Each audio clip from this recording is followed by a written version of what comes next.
우리 윤지영 사모 대표 기도해 주겠습니다. 기도하겠습니다. 사랑의 주님,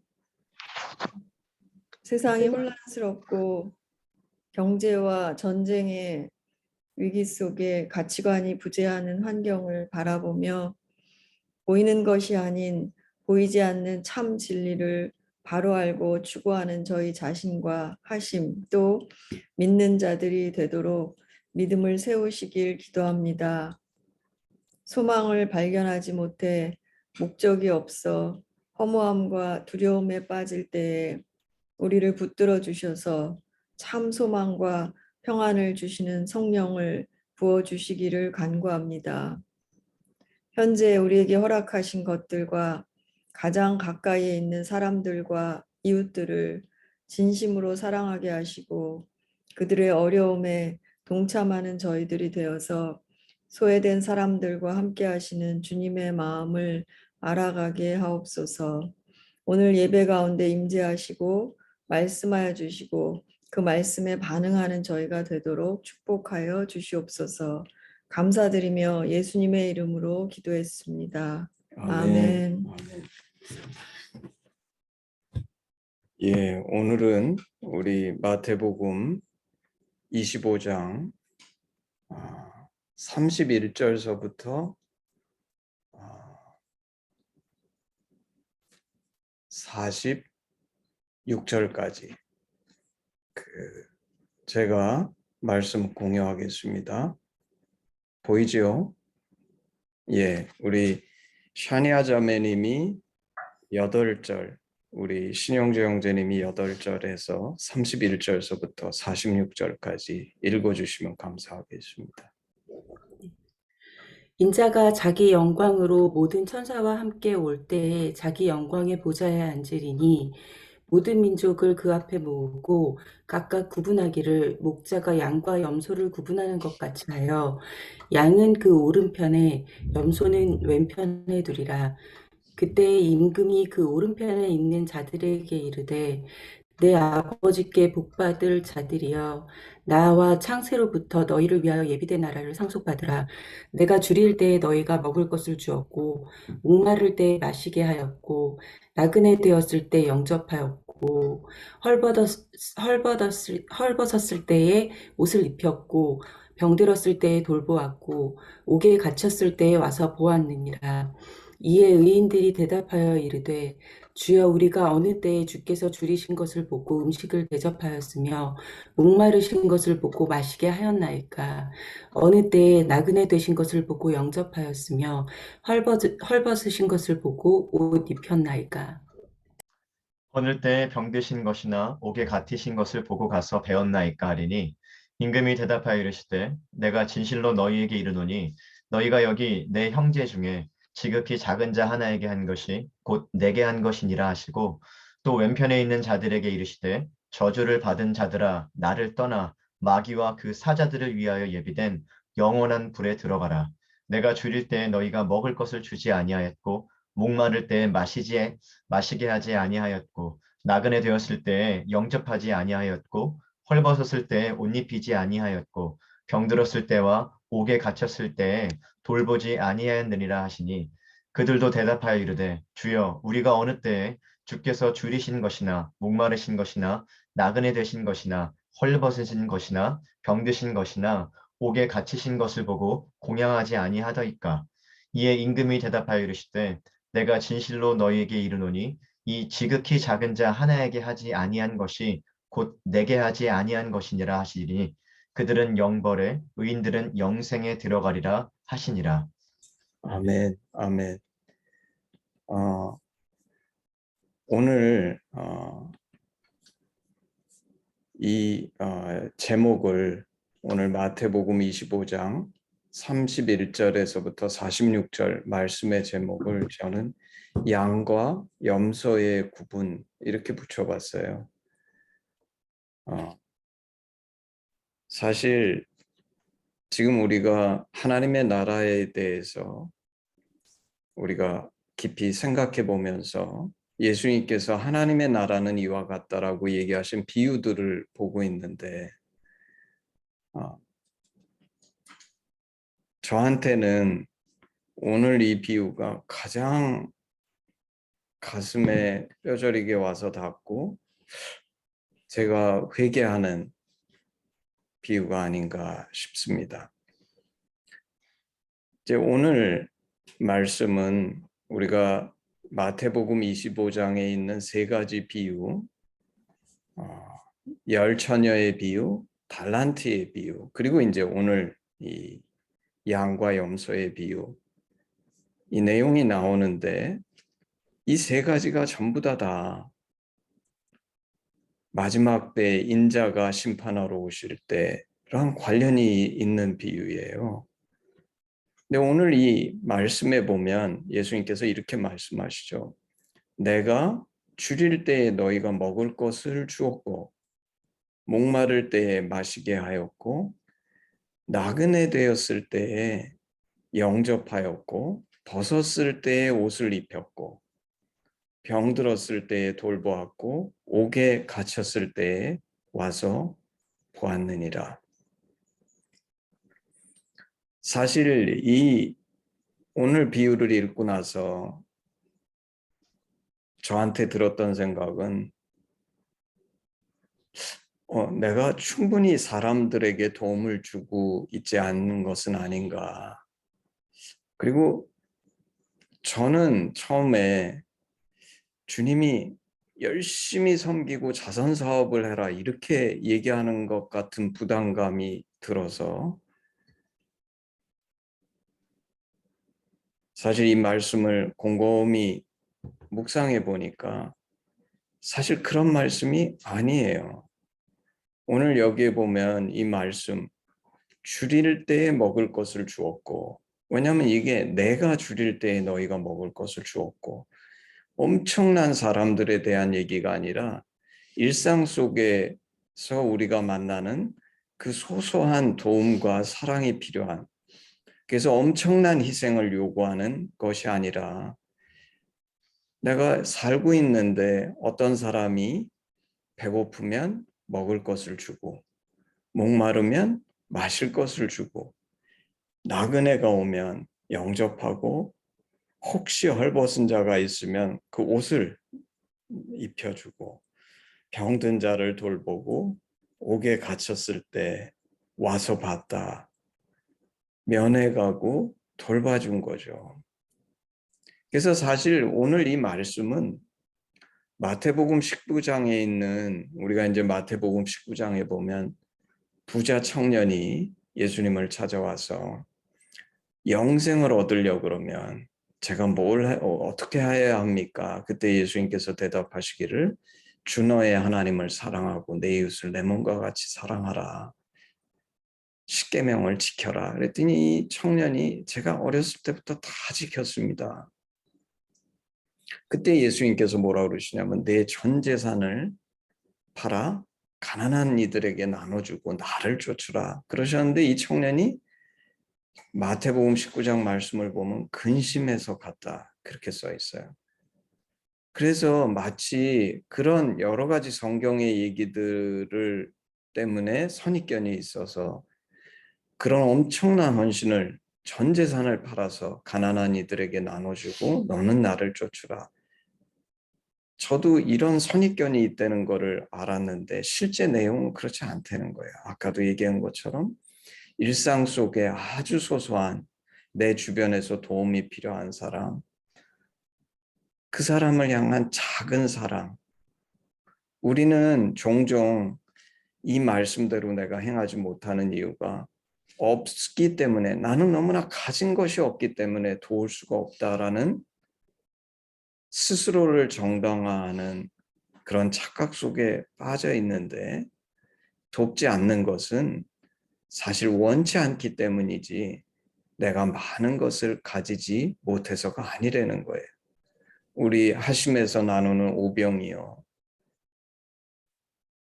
오병이어만 있으면 누구나 이들을 도울 수 있다. 왜냐하면 배고픈 자에게 내가 먹는 거, 내가 먹을 게 있으면 조금 나눠주면 되는 거고 목마른 자에게 나의 마실 것을 조금 나눠주면 되는 것이고 나그네 된 자를 영접하고 헐벗는 자, 내가 입는 옷 중에 요새 우리 남는 옷이 얼마나 많습니까? 나눠주고 병 들었을 때 관심을 가지고 돌봐주고 옥에 갇혔을 때 찾아보고 이 작은 사랑인데 이 사랑은 내가 많은 것을 갖지 못했기 때문에 할 수 없다가 아니라 누구든지 우리는 오병이어가 있기 때문에 이들을 도울 수 있다.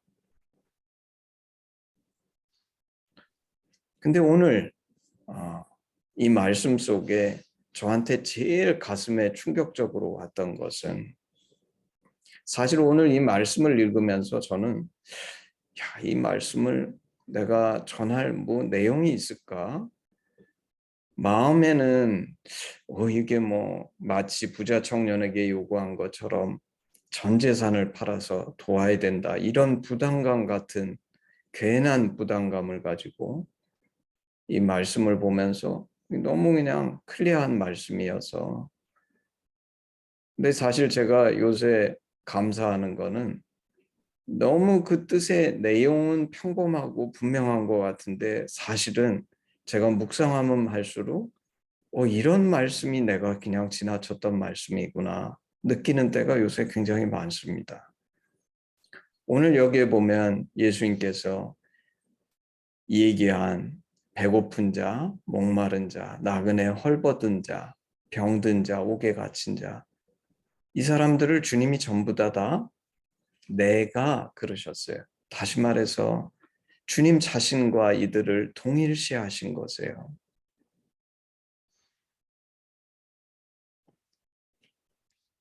우리는 어떻습니까? 제가 곰곰이 이 말씀을 묵상하면서 생각해 보니까 저는 제 아내가 혹은 자식이 어려운 일을 당하면 제가 저와 동일시 하더라고요. 가령 예를 들어서 아내가 아프면 진짜 마음이 아파요. 옆에서 보는 게 안쓰러워요. 차라리 내가 아프지.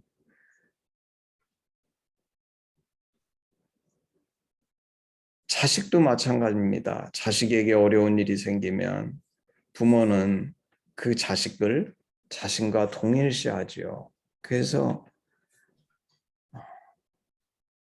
진심으로 사랑하면 나와 동일시하는구나. 근데 여기에 보면 우리 예수님께서 이 한 사람 한 사람을 자신과 동일시한다는 것이 저는 너무 당연하지만 또 한편 너무 놀랍고 어떻게 이럴 수가 있을까?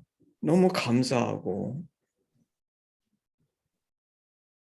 그리고 이거 정말 말이 된다. 왜냐하면 우리 주님한테는 모든 사람이 당신의 자녀이고 당신의 식구 이게 우리 하심이 얘기하는 하나님의 심정이죠.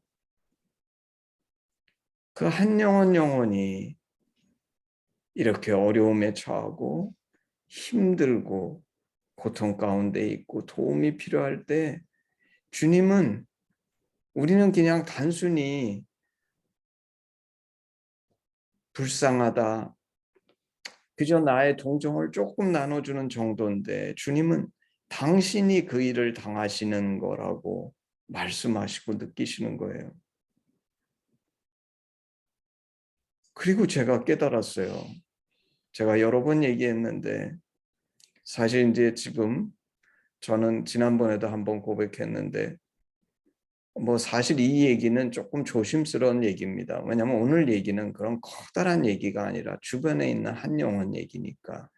그렇지만 어쨌거나 제가 그 우크라이나에 전쟁이 일어나서 작심하고 기도하는데 저는 저의 기도가 응답된다고 생각해요.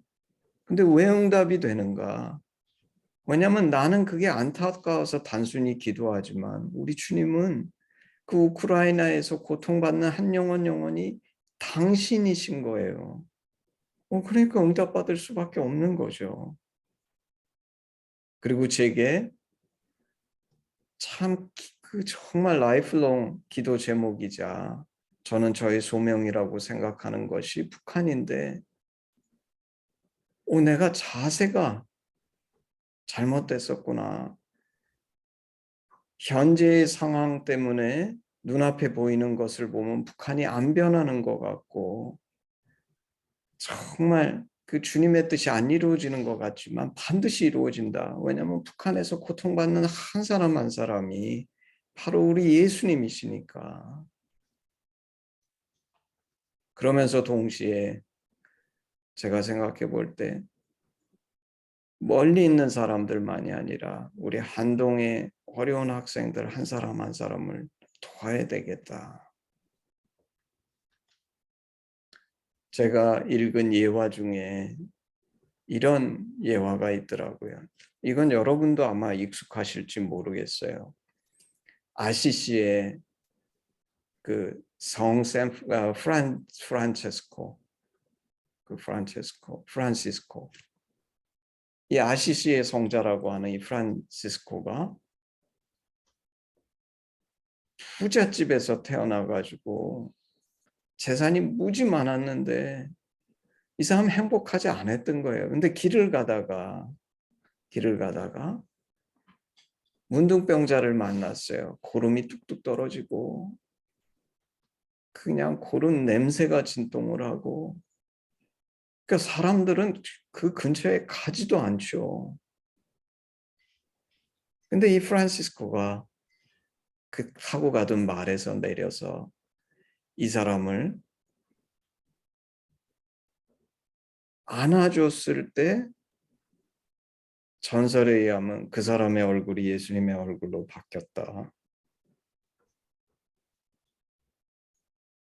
또 다른 예화가 있는데 그 투루스에 마틴이라는 로마 군인이 있었는데 이 사람이 말 타고 가다가 정말 추운 날인데 한 사람이 그냥 피골이 상접해서 덜덜 떨면서 굶주리고 배고파서 서 있는 모습을 보고 이 사람이 내려서 자기가 아무것도 없으니까 이 사람한테 자기의 코트를 반으로 나눠서 너무 추운 날이니까 그 반쪽을 이 사람한테 주면서 몸을 쌀 수 있게 그리고 지나갔는데 그날 밤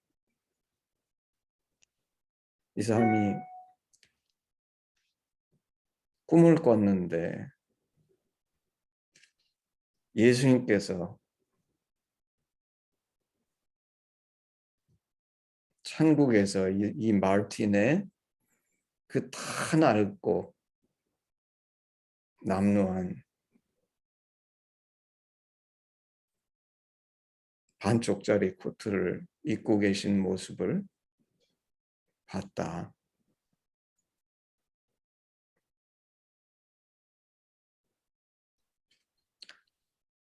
제가 옛날에 들은 간증 중에 우리 원정수 권사라는 분 간증이 있었는데 그분이 참 의대생으로 그리고 이제 레지던트 할 때 너무나 가난한 집이었는데 그 홀어머니 차도 월급 받고서 그 어머님한테 고기 한번 사드리고 싶어서 얘기도 안 하고 버스 타고 고향 집에 내려갔을 때 그 버스에서 내리는 그 정거장 자기 내리는 바로 그 앞에 정말 남루하고 피골이 상접하고 배고파서 그냥 앉아있는 한 거지를 보고 이분이 너무 갈등하다가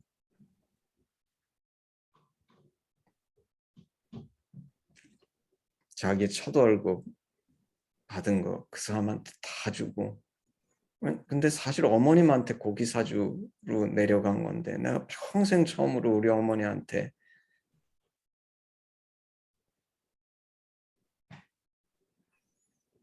밥 하나도 안 먹고 고기만으로 좀 배부르게 해드리고 싶다. 그리고는 어머니한테 가지 못하고 그 자리에서 발길을 돌려서 왜냐면 그 어머니한테 가서 뭐 자기가 가진 게 아무것도 그때 없으니까 돌아가면서 본인은 하나님을 무지 원망했다고. 근데 나중에 이분한테 하나님께서 너무나 축복해 주시고 떠올려 주신 그 그림 속에 그 거지가 떠올랐다. 이런 간증을 들어본 적이 있습니다.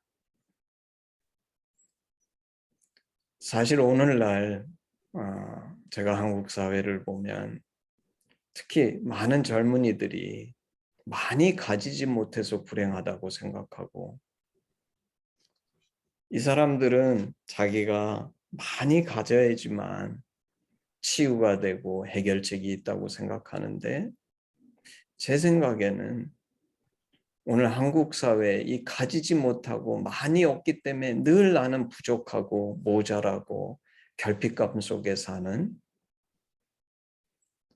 우리들에게 진정한 치유는 자신이 가진 오병이어를 나눠주며 섬기는 사랑이다. 우리는 아무리 많이 가져도 결코 행복할 수 없으며, 진정한 행복은 비록 보잘것없을지 모르지만 나의 오병이어를 나누어주며 섬길 때의 진정한 풍성함을 경험할 뿐만 아니라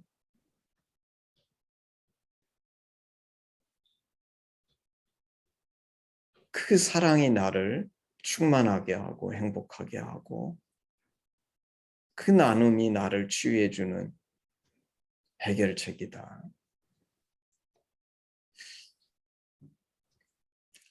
사실 제가 우리 지난 두 번에 이어서 오늘까지 하는 이 세 가지 비유, 첫 번째 열처녀의 비유, 달란트의 비유, 오늘의 비유를 보면서 처음에 너무나 헷갈렸던 이유는 뭘까 생각해 보니까 이런 거더라고요.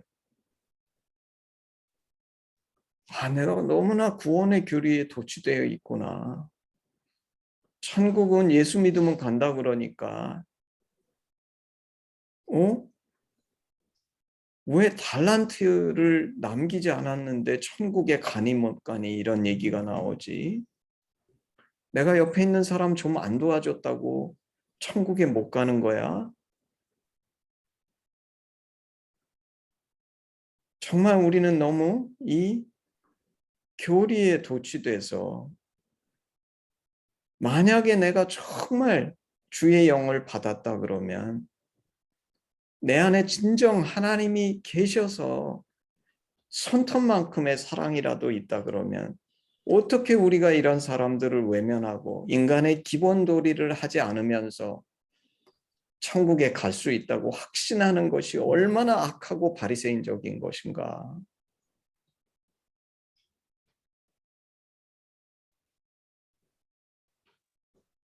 저는 깊이 회개했습니다.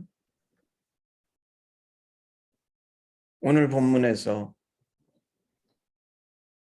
사실 주님이 의인이라고 얘기한 사람들은 이 사람들을 도와주면서 주님이라고 의식하고 산 것은 아닙니다. 왜냐하면 이들은 물어봐요. 우리가 언제 주님을 그렇게 했습니까?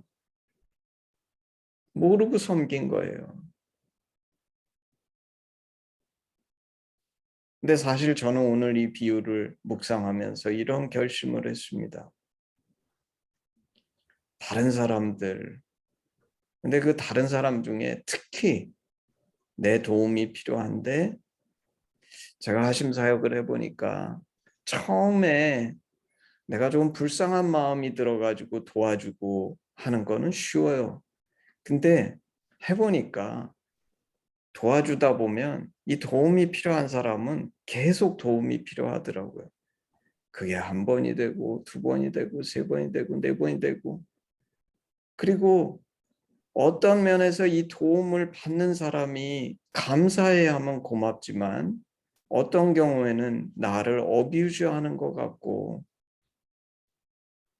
아무리 도와줘도 변하는 거 하나도 없는 것 같고, 그리고 시간이 지나면 지날수록 나도 점점 이 사람에게 대해서 소망이 없어지고 포기하고 싫어지고 시간 낭비라고 느껴지고, 그게 정말 내 도움이 필요한 사람인데, 제가 하나 결심한 거는 하여튼 그게 누가 됐든 내 도움이 필요한 사람을 주님이라고 생각하고 섬겨야 되겠다 앞으로. 나는 너무나 빌립 같은 사람인데, 그래서 제가 성경을 찾아봤더니 에베소서 5장 22절 아내들이여 자기 남편에게 복종하기를 주께 하듯 하라. 저는 이게 무슨 말인지 오늘 이 비유를 깊이 묵상하기 전까지 그냥 아내가 남편을 정성껏 섬겨라 그런 얘기인 줄 알았어요. 근데 그게 아니라 주님이 실제 오늘 이 도움이 필요한 모든, 하물며 그러면 남편은 주님을 섬기듯이, 남편도 마찬가지죠. 아내를 주님을 섬기듯이 섬겨라. 골로새서 3장 23절 무슨 일을 하든지 마음을 다해 주께 하듯 하고 사람에게 하듯 하지 마라. 왜 이 이야기를 하는가? 내가 사람에게 하듯 하듯이 늘 요만큼의 동정, 요만큼의 사랑하는 것 같은 걸 나눠주면서 뿌듯해하고, 그게 아니구나. 내가 진심으로 섬기려고 그러면 그 사람을 주님이라고 생각하고, 왜냐하면 오늘 이 비유 속에서 예수님께서 나라고 말씀하셨으니까 섬겨야 되겠다.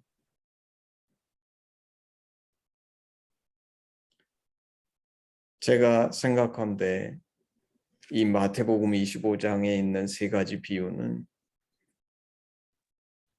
제가 이번에 처음으로 알았어요. 이거는 떨어질래야 떨어질 수 없는 비유구나. 이 세 가지 비유는 패키지구나. 패키지구나. 열 처녀의 비유, 영적인 기름이 떨어지지 않도록 준비하는 삶. 달란트의 비유, 내게 주신 거, 내게 맡기신 거에 대한 나의 최선. 그리고 오늘 이 비유는 내 주변에 있는 사람. 그래서 열 처녀의 비유는 내가 하나님에 대해서 나의 기름을 항상 채워야 되는 그 바른 자세. 달란트의 비유는 나에 대해서, 내가 스스로에 대해서 얼마나 최선을 다해야 되는지, 내게 주신 재능과 내게 맡기신 것들에 대해서 충성되고 열심히 최선을 다해서 살아야 되는 성실한 나에 대한 책임. 그리고 오늘 이 양과 염소의 비유는 내 주변에 있는 다른 사람들에 대해서, 그래서 하나님과 나 자신과 다른 사람에 대해서 내가 어떻게 책임지는 인생을 살아야 되는 것인지. 그리고 제가 이 말씀을 묵상해 볼 때 맞다, 그렇다. 정말 우리는 얼마나 얄팍한지. 내 예수 믿었으니까 당연히 천국까지, 이런 얄팍한 자기 정당화 속에 사는 삶이 아니라, 오늘 이 말씀은 그냥 누군가 선지자가 한 교훈이 아니라 우리 예수님께서 하시는 말씀인데, 이 말씀 앞에 나를 비추어서 정직하게 내가 정말 하나님 앞에 영적인 기름을 항상 채우는 인생을 사는지, 내게 주신 재능과 달란트에 대해 최선으로 노력하는 인생을 사는지, 그리고 내 주변에 나의 도움과 보살핌이 필요한 사람들 한 사람이라도 놓치지 않고 최선으로 주님처럼 섬기는 그런 자세로 사는지, 오늘 우리 서로 깊이 반성하고 자기를 돌아보면서 이 주님의 말씀 앞에 새롭게 헌신할 수 있는 우리 하심이 되기를 주님의 이름으로 축복합니다. 우리 헌신 찬양 하겠습니다.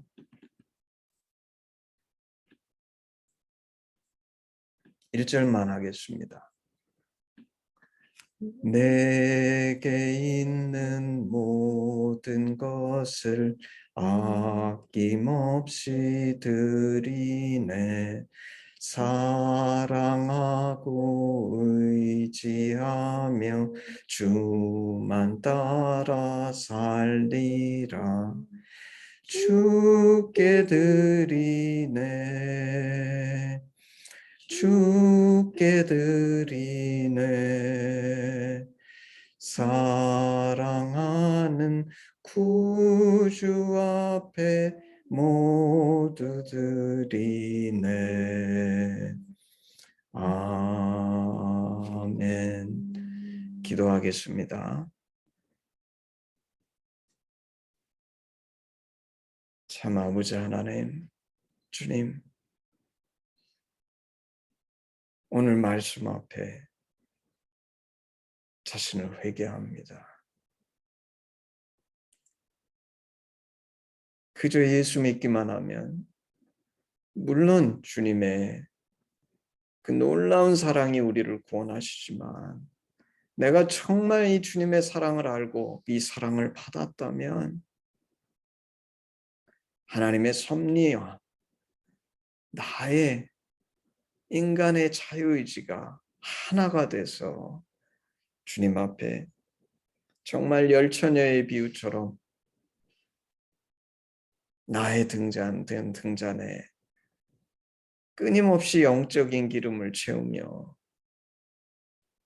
내게 주신 달란트, 내게 맡기신 달란트에 최선의 충성과 헌신을 드리고 내 주변에 도움이 필요한 자를 주님을 섬기듯이 섬기는 그런 우리가 될 수 있게 하셔서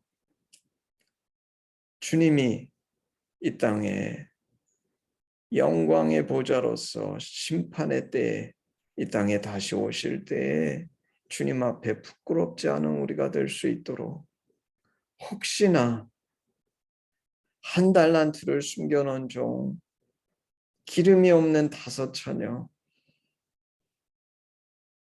정말 내 주변의 사람을 돌보지 않은 그런 저주받은 자라고 얘기하신 그런 자가 될까 하나님 저희 두렵사오니 주께서 저희에게 긍휼과 은혜를 베푸셔서 오늘 이 말씀 앞에